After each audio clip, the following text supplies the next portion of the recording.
अॻियो काओ कच मणकन मोट थी पले पायो सच आछींदे लॻे मरा। Post colonialism weekly critical study series जो चौथों मौज़ू है कोर्स लिस्ट जो, जेको असां टिनि सर्किल्स में पढ़ंदासीं। ऐं उहो कैटेगराइज़ ईअं कयल आहे त पहिरियां असां उन जनरल थ्योरी ते डिस्कशन कंदासीं, ऐं उन खां पोइ जेको पोस्ट कॉलोनियलिज्म में नेशनलिज्म वारो पासो आहे, ख़ासि तौर ते कांग्रेस ऐं मुस्लिम लीग वारो, ॿिए सर्किल में उहो रखंदासीं। ऐं जेको टियों सर्किल पोस्ट कॉलोनियलिज्म जो हूंदो, उन में स्टेट ऐं डेमोक्रेसी वारे रिलेशन खे सम्झंदासीं in context of post colonial. त पोस्ट कॉलोनियल बेसिकली हिकिड़े दौर जो नालो आहे। हिकिड़ो दौरु आहे जेको 60 वारे ॾहाके खां शुरू थिए थो, ऐं ईअं ई कॉलोनियल हिकिड़ो दौरु आहे, ठीकु आहे। पर पोस्ट कॉलोनियलिज्म थ्योरी आहे हिकिड़ो चइजे त उहो नज़रियो आहे जंहिंमें तमामु घणा मफ़रूज़ आहिनि। त डेफिनेटली इहो कॉलोनियलिज़म ऐं उनजे टाइम सां ॻंढियल आहे। त कॉलोनियलिज़म असां उनखे चऊं था त जेके साम्राजी क़ुवतूं हुयूं, जेके उन टाइम ते सुपर पावर हुआ, उन्हनि जिन मुल्कनि में पंहिंजा कब्ज़ा कया, उन में साउथ एशिया, अफ्रीका ऐं अमरीका जेके वॾा खिता हुआ, जिन ते अंग्रेज़नि जो ऐं पोर्चुगीज़ जो उन्हनि जो कब्ज़ो हो। ऐं उहे मंडियूं हुयूं, उन्हनि मंडियूं ईअं हुयूं जो हितां खां हिननि रॉ मटीरियल खणी वञी उते इंडस्ट्री शुरू कई, ऐं ईअं सॼी उते यूरोप जे अंदरि ईअं डेवलपमेंट। इन सॼे टाइम खे असां कॉलोनियलिज़म चऊं था। उन में उन्हनि जी पंहिंजी हिकिड़ी मिलिशिया हुई, मिलिट्री हुई, जंहिं मिलिट्री जे ज़रिए उहे हुते कंट्रोल कंदा हुआ, ऐं माण्हू बेसिकली उन्हनि जा ग़ुलाम हुआ। त इहो कॉलोनियलिज़म जो हिकिड़ो दौरु आहे जेको 1947 में ख़तमु थो थिए साउथ एशिया में, ऐं ईअं 47-48 में ॿियनि मुल्कनि मां ख़तमु थो थिए। अमेरिका मां इलाही वक़्तु पहिरीं ख़तमु थो थी वञे, ठीकु आहे। त उतां खां पोस्ट कॉलोनियलिज़म जो इहो कमु शुरू थो थिए। त हाणे जेको पोस्ट कॉलोनियलिज़म आहे बेसिकली उहो उन कल्चर खे सम्झण जी हिकिड़ी थ्योरी आहे, जेको कल्चर हिते ऑपरेसर्स छॾे विया। ऑपरेसर मतिलबु ज़ालिम छॾे विया जेको असां ते, जेको कल्चर उन्हनि जो हिते लागू कयल आहे, उहो सिर्फ़ु कल्चर न आहे, उहो पूरो सिस्टम आहे। इन जे करे ई चयो वेंदो आहे त अंग्रेज़ पहिरीं जेके बि हिते हुकुमरान जिन सिंध ते हमला कया, उन्हनि हिते जे सिस्टम सां छेड़छाड़ न कई हुई, समाज सां छेड़छाड़ न कई हुई। पर अंग्रेज़ उहे वाहिद उहे रूलर हुआ जिन अचण साण हिते सॼो सिस्टम चेंज कयो। त ईअं ई असांखे जेको जंहिंखे असां आज़ादी चऊं था 1947 खां पोइ जेका असांखे मिले थी, ऐं जो आज़ादी आहे भला कोन्हे उहो हिकिड़ो अलॻि बहस आहे। पर उन खां पोइ जेको असां वटि सिस्टम आहे, हुन में असां पार्लियामेंट्री सिस्टम चऊं था, डेमोक्रेसी आहे, ठीकु आहे। हिकिड़ो पूरो कल्चर आहे, उहो पॉलिटिकल कल्चर असां वटि मुख़्तलिफ़ आहे, जेको असां वटि कॉलोनियलिज़म खां पहिरीं न हो। हाणे पोस्ट कॉलोनियलिज़म में असां वटि हिकिड़ो मुकमल ॿियो कल्चर आहे। त हाणे पोस्ट कॉलोनियलिज़म असांखे बेसिकली इन पूरे सिस्टमेटिक कल्चर खे ऐं समाज खे सम्झण में मदद ॾिए थो। त बेसिकली इहो जीअं असां पुठिएं सर्किल में डिस्कशन कयोसीं त इहो नाकाम छो वियो। यूरोप जे अंदरि डेमोक्रेसी खां वठी जेके इवोल्यूशन हुई ऐं समाज जेके तरक़ी करे आया, ऐं उहो उन्हनि हुते एतिरो कमु ज़रूरु कयो जो उन्हनि हुते माण्हुनि खे बुनियादी सहूलियतूं मुयसरु कयूं, ऐं कंहिं हद ताईं उहे उन्हनि समाजनि तरक़ी कई, ठीकु आहे, ज़हनी तौर ते बि ऐं समाजी तौर ते बि। पर हिते असां वटि छा थियो, असां वटि इहे शयूं अलटुगेदर नाकाम हुयूं। असांजो माण्हू वधीक जेको आहे सो दीवालपणी जो शिकार थियो, वधीक उहो ज़ुल्म जो शिकार थियो, वधीक ऑपरेस थियो, ठीकु आहे। त उन में इहो आहे त जेके थेरीज़ असां पढ़ूं था त एजुकेशन खां वठी जेका तालीम अॼु असांखे मिले थी, जेको पॉलिटिकल सिस्टम असां वटि आहे, जंहिं सिस्टम में असां रहूं था, जंहिं सिस्टम ज़रिए असां टैक्स ॾियूं था, ऐं उन टैक्स जे ज़रिए जेके असांखे शयूं वापसी में मिलनि थियूं, उहो सॼो हिकिड़े फेल्यूअर जो शिकार आहे, ठीकु आहे। ऐं पूरी जॻह सियासत आहे हुन में। त हिन सॼे खे इहे कुझु थेरिस्ट हुआ, जंहिंमें ओरिएंटलिज़म पहिरीं लिखे थो एडवर्ड सईद। ओरिएंटलिज़म खां पोइ इहो पोस्ट कॉलोनियलिज़म जो टर्म अचे थो, ऐं हुन ते डिस्कशन शुरू थियनि था। त ओरिएंटलिज़म में बेसिकली हू ओरिएंटल ईस्ट खे चवे थो त कीअं। हाणे ओरिएंटलिज़म में बेसिक हुनजो कॉन्सेप्ट इहो आहे त वेस्टर्न ईस्टर्न खे कीअं ॾिसनि था। हू सम्झनि था त जेको असां जेका नॉलेज असां वटि आहे, उन नॉलेज जे करे असीं सिविलाइज़्ड आहियूं, असां वटि साइंस आहे, असां वटि फ़लसफ़ो आहे, असां वटि हिकिड़ी पूरी डेवलपमेंट जी तारीख़ आहे जेका ईस्टवर्ड न आहे, ठीकु आहे। ईस्टवर्ड हू चवंदा सिर्फ़ु स्पिरिचुअलिटी आहे, ऐं इन जे करे हू इन नतीजे ते पहुचंदा त ईस्ट जो माण्हू बेसिकली इरेशनल आहे, इमोशनल आहे, हू रेशनल न आहे, ठीकु आहे, हू अकली तौर ते नथो सोचे। इन करे इहा असां ते ज़िम्मेवारी आहे त असां हुननि खे वञी सिविलाइज़ कंदासीं, जेको वाइट मैन्स बर्डन जी हू ॻाल्हि कनि था। इन डिस्कशन खां शुरू थिए थी बेसिकली पोस्ट कॉलोनियलिज़म जी थ्योरी, पोइ हुन में डेवलपमेंट थी तमामु घणी। इंडिया में हुन में तमामु ज़बरदस्त डेवलपमेंट थी आहे, जंहिंमें गायत्री सभाविक वारियूं, राजा राओ, चेटर प्रथा जीअं ई उहे ब्राज कचरू वारा कमु कनि था उन्हनि थ्योरीज़ ते।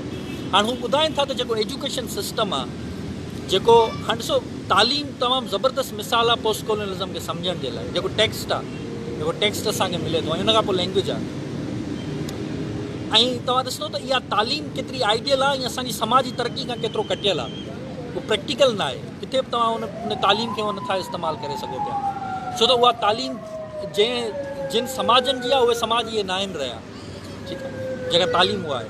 इहो हिकिड़ो ज़बरदस्त मिसाल हुन में। ॿियो गुगी व थियांगो वारा जेके अफ्रीका में जेको हुननि जो कमु आहे, उहो बेसिकली टैक्स ते आहे।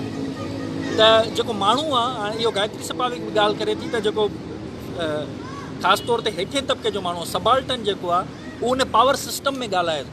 हू जेको उन पावर सिस्टम में ॻाल्हाए थो, उहा ई बेसिकली हुनजी कल्चरल आइडेंटिटी आहे। उन मां ख़बर पवे थी, उन टेक्स्ट मां ख़बर पवे थी, उन ॿोली मां ख़बर पवे थी त हीअ जेके समाज आहिनि पोस्ट कॉलोनियल समाज, उहे केतिरे हद ताईं आइडेंटिटी क्राइसिस में आहिनि, ठीकु आहे, डुअल आइडेंटिटी जो शिकार आहिनि। पोइ असां वटि थेरीज़ अचनि थियूं हैबिडिटी ऐं मिमिक्री वारियूं, ठीकु आहे। इहा 70s जी डेवलपमेंट आहे पोस्ट कॉलोनियलिज़म में, जेका जनरल थ्योरी आहे। हाणे मिमिक्री असांखे ॿुधायो वेंदो आहे त असां जेको ऑपरेसर्स जे कल्चर खे कॉपी कयूं था। डेफिनेटली अंग्रेज़ जे कल्चर असां वटि हर एजुकेशन खां वठी, असांजी रहणी कहणी खां वठी असां वटि उहो कल्चर कॉपी थियल आहे, असां हुनखे फॉलो कयूं ऐं उन खे ई असां तरक़ी सम्झूं था। हाणे इहो जेको कॉन्सेप्ट आहे एजुकेशन जो, त तरक़ी असां वटि आहे, तरक़ी असां वटि इंग्लिश लैंग्वेज ॻाल्हाइणु आहे, ठीकु आहे। इन खे कीअं अंडू कजे, इहो पोस्ट कॉलोनियलिज़म वारनि वटि वॾो चैलेंज हो, जेके पोस्ट कॉलोनियल थेरिस्ट हुआ, ठीकु आहे। जीअं मां लास्ट टाइम मिसाल ॾिनो हो त हिकिड़ी फैमिली आहे जेका शहर में रहे थी पोस्ट कॉलोनियल टाइम में, ऐं उन फैमिली जो जेको वॾो माण्हू आहे उहो ब्यूरोक्रेट बि आहे, उहो लेविश लाइफ स्टाइल इंजॉय करे थो शहर में, ऐं साॻे टाइम ते हू सैयद बि आहे, पर जॾहिं हू ॻोठु वञे थो त हू वॾेरो थी वञे थो मुकमल, हुनजो लाइफ स्टाइल ॻोठ में मुकमल ॿियो आहे। हू ॻोठ में माना पंहिंजी हारनि खे सज़ा बि ॾिए थो, पर शहर में अचे थो त हू डेमोक्रेसी जे नाले ते वोट बि वठे थो, तव्हांजे वोट जी इज़त आहे, उहो सभु कुझु आहे।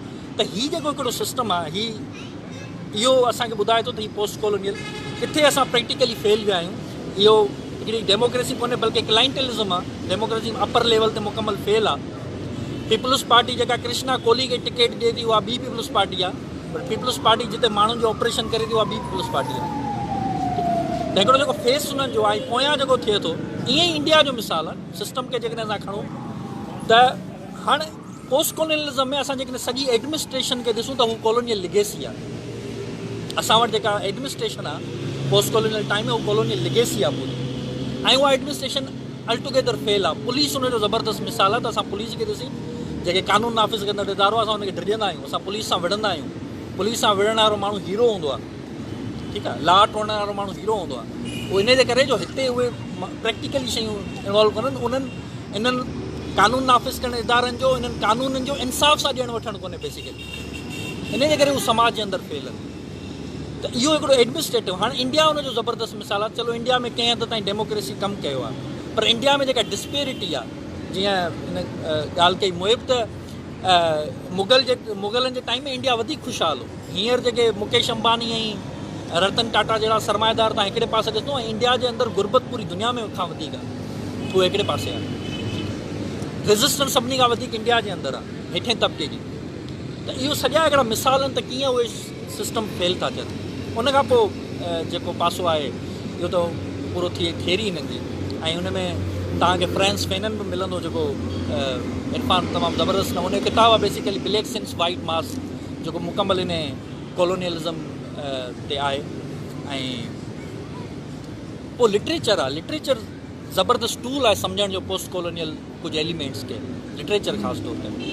असां वटि जीअं जेको आहे सो 47 अचे थो, ऐं पाकिस्तान वजूद में अचे थो, सेपरेशन थिए थी, त उन खां पोइ जेको अदब असां वटि अचे थो उहो अदब मुकमल पोस्ट कॉलोनियलिज़म सम्झण में असांखे मदद थो ॾिए। मसलन आका दरिया में कुरतुल हैदर एॾो ज़बरदस्त मिसाल ॾिनो आहे त आख़िर जेको कंक्लूड करे थी हिन किताब खे, उहो एॾे ज़बरदस्त नोट्स सां ॾेई करे, उहो आख़िरी चैप्टर जो कराची ते आहे।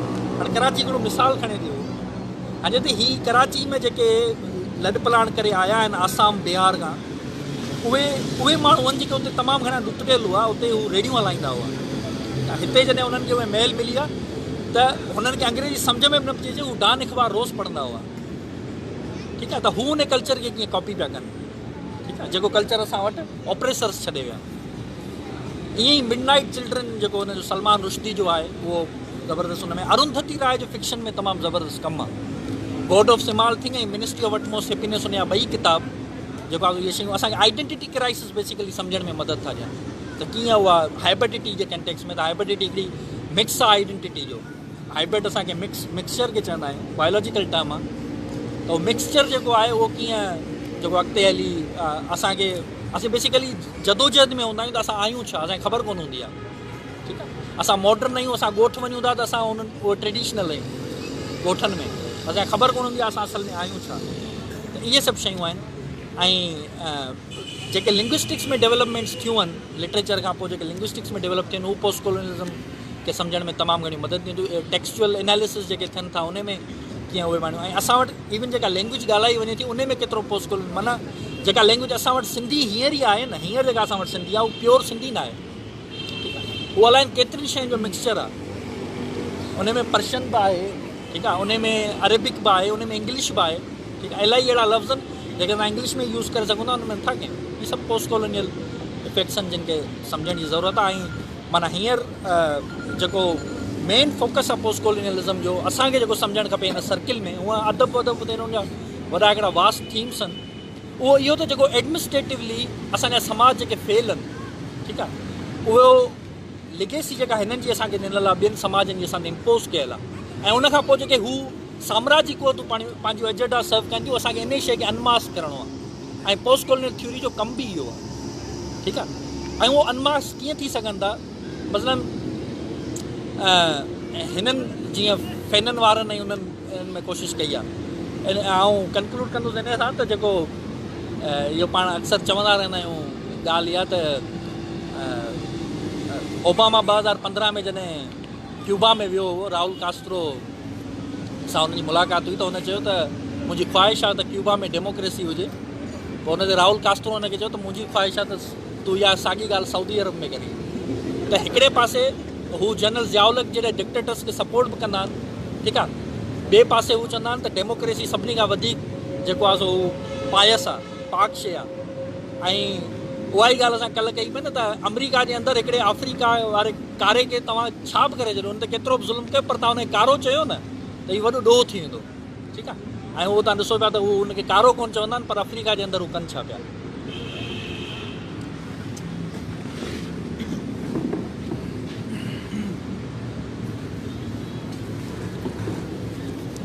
महिराण तमामु तफ़सील सां सम्झायो सॼो मौज़ू जेको आहे।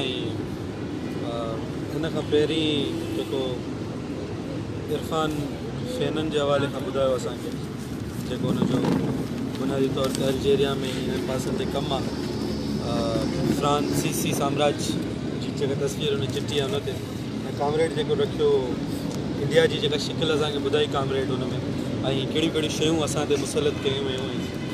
हाणे बुनियादी तौर ते असां जेके बि ॻाल्हियूं पढ़ूं पिया, इन ॻाल्हियुनि खे अञा 50 साल बि न थिया आहिनि, हिते भरले थिया 40, 42, 45 साल पुराणियूं ॻाल्हियूं आहिनि।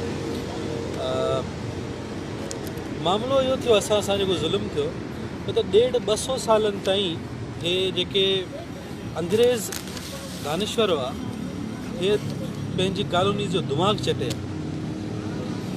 त तव्हां कम जा माण्हू कोन आहियो, तव्हांखे जेको कुझु ॾिनो असां ॾिनो, तव्हां वटि कंहिं क़िस्म जी का डेवलपमेंट कोन्हे, तव्हांखे इदारनि खे सम्झणु कोन थो अचे, तव्हां वटि ख़ाली लॉलेसनेस लॻी पई आहे, तव्हां में को बुनियादी फितरती फॉल्ट आहे। असांजो शुकुरु कयो जो असां आयासीं, तव्हांखे मौज़िब बणायोसीं, असीं न हुजूं हा त तव्हां तारीख़ में लाइ किथे गरक थी वञो आहे।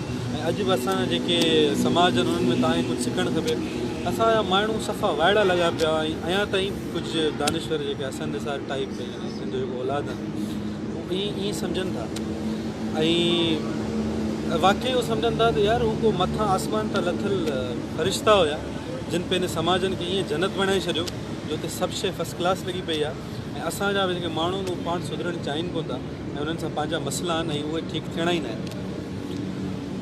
इहो हिन जो पूरी प्रोपेगेंडा हुई जेकी 100-200 साल हलंदी रही पोइ अची 60, 70, 80 वारे ॾहाके में 70 जे आख़िर में ख़ासि करे हिकिड़ी असां वटि जेके मुफ़क़िर पैदा थिया हिंदुस्तान में या हिकु फ़लस्तीन में एडवर्ड सईद वारा जेके ॿाहिरियां एजुकेटेड हुया हुतां ई पढ़ी उन्हनि जॾहिं तहक़ीक़ कई ॻाल्हि खे सम्झी त हुननि सभिनी खां पहिरीं जेका ज़रब हुई उहा हुई western mode of knowledge exactly जेको कुझु बि असांखे मग़रिबी दानिश्वर ॿुधाए पियो छा जे बारे में जमहूरियत जे बारे में कानून जे बारे में ॿोलीअ जे बारे में ऐं तारीख़ जे बारे में असांखां हुन पंहिंजी मैमोरी खसणु चाहिए पियो असांखां हुन असल में पूरो तारीख़ी शऊर खसणु चाहियो त के तरीक़े सां तारीख़ी शऊर खसिजी वञे त असीं हिननि जी ज़हन जी ख़ाली स्लेट ते पंहिंजी तारीख़ चिटियूं ऐं हिननि खे ॿुधायूं त तव्हां में हे फॉल्ट हुया। हिननि जे हिन तारीख़ खसण वारे दाड़े खां असांखे हिन मुफ़क़िरनि बचायो जिन ॻाल्हियूं असांखे सम्झायूं त असल में मसइलो आहे छा। एडवर्ड सईद जो किताबु आहे मेरान ॻाल्हि 78 में लिखियलु आहे ओरिएंटलिज़म उन में हुन बुनियादी तौर ते ॿुधायो आहे ऐं लाज़मी आहे उहो कोलंबिया यूनिवर्सिटी में हुते पढ़ंदो हुयो टीचर हुयो कंपेरेटिव लिटरेचर जो उते हुन ॿुधायो त यार तव्हां जेके सभिनी खां पहिरीं जेको अदब लिखियो आहे उन अदब में तव्हां जे हिसाब सां कॉलोनियल समाजनि खे पोर्ट्रे कयो आहे उहे ईअं त रहिया ई कोन। मसइलन तव्हां इहो त ॾेखारियो था त बाबा हो अंग्रेज़ हुते वियो ऐं ॾाढो ज़ुल्म थियो पर तव्हां हुते इहो छो कोन था ॾेखारियो त अंग्रेज़नि खे रेजिस्टेंस केॾी वॾी हुई तव्हां इहो त कॾहिं कोन ॾेखारियो। हार्ट ऑफ डार्कनेस तमामु ज़बरदस्त नॉवेल आहे हुनजो हुन छेद कयो आहे बाक़ाइदा त हुन में तव्हां इहो छो कोन था ॾेखारियो त हुते जे माण्हुनि तव्हां सां केॾी वॾी बग़ावत कई त तव्हां असांजी धरती ते हिन तरीक़े सां क़ाबिज़ नथा थी सघो। ऐं ॿी हिकिड़ी ॻाल्हि जेको तव्हांजे ज़हन में इहो वेठल आहे ओरिएंटलिज़म बुनियादी तौर ते चवंदा ई हिनखे आहिनि त ओरिएंट माना एशियाई ईस्ट जो माण्हू त मशरिक़ जो माण्हू या त हिकिड़ो तमामु वॾो प्रिंस थींदो आहे उनजी पेंटिंग्स में तव्हांखे इहो मिलंदो वॾो तुर्किश सुल्तान आहे ऑटोमन एम्पायर जो जेको तव्हां ॾेखारियो था सॼो मशरिक़ जो माण्हू तव्हांजे लाइ तुर्किश सुल्तान आहे जंहिंजी पेंटिंग लॻियल आहे जेके वॾा ज़बरदस्त हीरा जवाहरात पयल आहिनि या त तव्हांजे लाइ उहो हिकिड़ो सेवेज क़िस्म जो अफ्रीकी माण्हू आहे जंहिंखे का बि सम्झ कोन्हे ऐं जेको ॼाणींदो ई रत आहे जंहिंखे गले में हीअ पयल हूंदियूं आहिनि बोन्स ऐं उनखे उन्हनि रीटरेट कयो मसइलन जेको असां वटि हेसि ताईं बि जेको कारे रंग खे निबाग तस्वुरु कयो वेंदो आहे इहो मथां खां आयल आहे छा। कंहिंखे माण्हू खे जेकॾहिं रुसवा करिणो आहे त हुनजो मुंहुं कारो कयो माना तव्हां हुनखां हाणे हू माण्हू इंसानियत ते लाइक़ु कोन रहियो आहे इन करे हाणे हुनजो मुंहुं कारो कयो जो अफ्रीकी कारा हुआ न कारा इंसान कोन हूंदा इन करे अगरि को माण्हू इंसानी दायरे मां निकिरी थो वञे त हुनजो मुंहुं कारो कयो। अगरि को माण्हू तमामु कुदो कमु करे थो असां अञा ताईं हुनजे घर ते तओ टंगे अचो टांगी मले छॾियो हुनजे मुंहं ते छो त तव्हांखे इहा अदरनेस आहे तव्हांखे उहो क़बूल न आहे माण्हू तव्हां सम्झो था त हू जेको आहे इंसानियत खां ॿाहिरि निकितो हिननि ॿुधायो असल में ऐं इहो सॼो बॉलीवुड जी हॉलीवुड जूं तव्हां फिल्मूं ॾिसो हुन में पोइ त हिननि जा विलन मटवा रहंदा आहिनि घणे अरसे ताईं हिननि जो विलन जेको हुयो उहो ब्लैक्स हुया ब्लैक जेको माण्हू हुई विलन चाइनीज़ विलन हो हुननि वटि पोइ रूसी विलन थिया अरब्स विलन हाणे अरब्स टोटल विलन्स आहिनि ऐं हीरो हमेशह जेम्स बॉन्ड हूंदो आहे डिक्टेटर मूवी खे डिक्टेटर वॾो मिसाल आहे न हीरो हमेशह हिकिड़ो सूटेड बूटेड वाइट मैन हूंदो आहे जेको तमामु वॾी रहमत थी लहंदो आहे ऐं बचाए वेंदो आहे ऐं उहो तव्हांखे एडवर्टीज़मेंट में नज़र ईंदो त घणो ॿियो मामिलो आहे अचूं था हिन ते। अच्छा जेॾीमहिल हिननि इहो डेवलप कयो सईद त असां बुनियादी कम्युनिटी लिटरेचर आर्ट में हुन ॿुधायो आहे त सकाफ़ती तौर ते हुननि कीअं कल्चर एंड इंपीरियलिज़म वरी हुन लिखियो सकाफ़ती तौर ते हुननि साम्राज्य खे कीअं एंटर कयो हुन सॼी शइ हुन ॿियो मिसाल तव्हां हाणे ॿोली खे खणो पर हिन सभिनी खां पहिरीं हिकिड़ो असां सम्झूं जेका हिननि ॻाल्हि कई भई अदरनेस, हिन ते बीठल आहे थियरी। अदरनेस माना तव्हां हाणे इंसान खे ॿिनि धाराउनि में विराए ॾिसंदो। हिकिड़ी धारा आहे स्टैंडर्ड माण्हू जी, नॉर्म ऑर्डर बिल्कुलु ठीकु हूंदो, हारमोनी में हूंदो। ॿी धारा आहे उन माण्हू जी जेको लॉ तोड़े थो, जेको ठीकु माण्हू न आहे, जेके सिर्फ़ु तशदुद सम्झ में ईंदो आहे। ॿी धारा उन माण्हू जी। असां आहियूं उहे अदरनेस आहे। पंहिंजे समाजनि में हो हिकु जहिड़ा ई लाइ कमु पिया कनि त सभु माण्हू बराबरि आहिनि। ज़ात मज़हब बिरादरी न थींदी आहे, हर माण्हू खे केतिरो हक़ु आहे। हिकिड़े पासे हो पिया कनि, ॿिए पासे असांखे ॿुधाइनि पिया त अवां अलॻि आहियो, असीं अलॻि आहियूं। इहो हुननि जो वॾो वॾो कॉन्फ्लिक्ट आहे जिते अचूं था। इन ते बुनियाद पोइ तव्हां अंग्रेज़ी ॿोलीअ खे ॾिसो, हे पाण सां गॾु सिस्टम ऑफ गवर्नमेंट खणी आया हिकिड़ो, डेमोक्रेसी आहे। हुनखे ॻाल्हाईंदासीं, मसरूर ॻाल्हाईंदो, तफ़सील में लिखियो अथसि सिंध एक्सप्रेस में, तमामु तफ़सील में हिन ते। सिस्टम ऑफ गवर्नमेंट खणी आया, ॿोली खणी आया, इंफ्रास्ट्रक्चर खणी आया। उहो वरी मज़े जी ॻाल्हि आहे। असांजा माण्हू चवंदा आहिनि अंग्रेज़नि जो अहसान मंदियूं असांजो, हुननि असांखे रेलवे जो सिस्टम ॾिनो, न त हिननि खां किथां खणो। रेलवे अंग्रेज़नि तव्हांजे लाइ ठाही हुई त तव्हां जेको आहे सो मज़े सां वेही हिते सफ़र कयो, कारागर में चढ़ी ऐं तव्हांखे ॾाढो सफ़र में आसानी थिए। रेलवे हुनजे पंहिंजे कारोबार जे लाइ, अमरीका वारनि हुंदरस में ठाहियो रेलवे सॼो, उन करे जो हू तव्हां ट्रांसफ़र कंदा फ्रूट। इहो हिननि पंहिंजे इकनॉमिक बेनिफिट्स जे लाइ ठाहियो, तव्हांजे लाइ ठाहियो। इन जे करे जो कनेक्टिविटी पूरी हुजे, कराची खां कलकत्ते ताईं अगरि रेलवे ट्रैक हुनजो विछायल हो त हुनजी पंहिंजे गुड्स ट्रांसफ़र लाइ विछायल हो, तव्हीं छो पिया ख़ुशि थियो?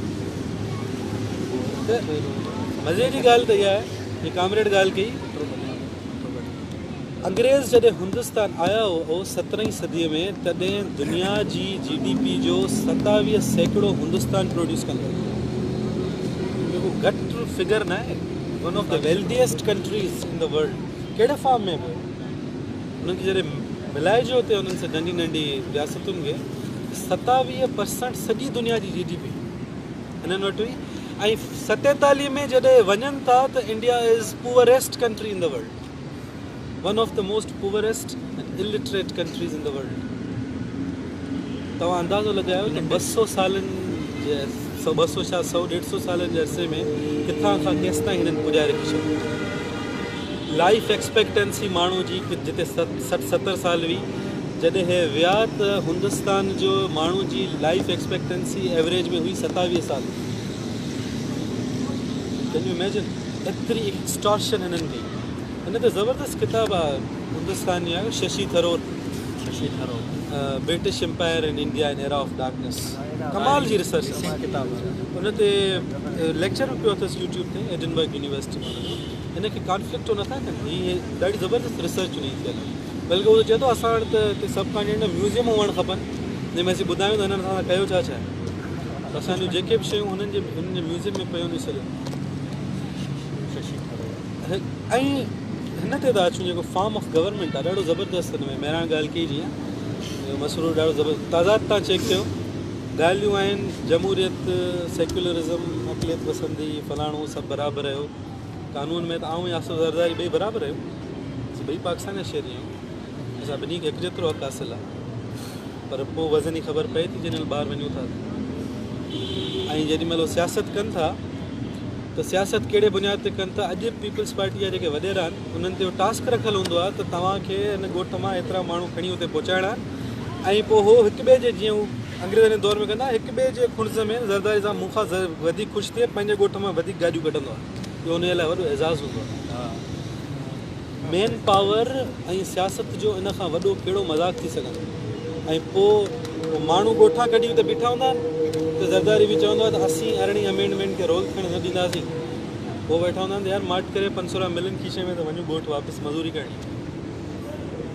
ऐं पोइ मीडिया ते सॼी ॻाल्हि हली वेंदी आहे, ॻाल्हि हलाइणी हूंदी आहे। इहो तज़ाद आहे पोस्ट कॉलोनियल असां वटि जेको हुननि जो आयल आहे। हुनजा सबबु आहिनि उन्हनि वटि जेके सिस्टम्स ऑफ गवर्नमेंट हुया उहे हिकिड़ी तारीख़ मां निकिरी निर्वार थिया।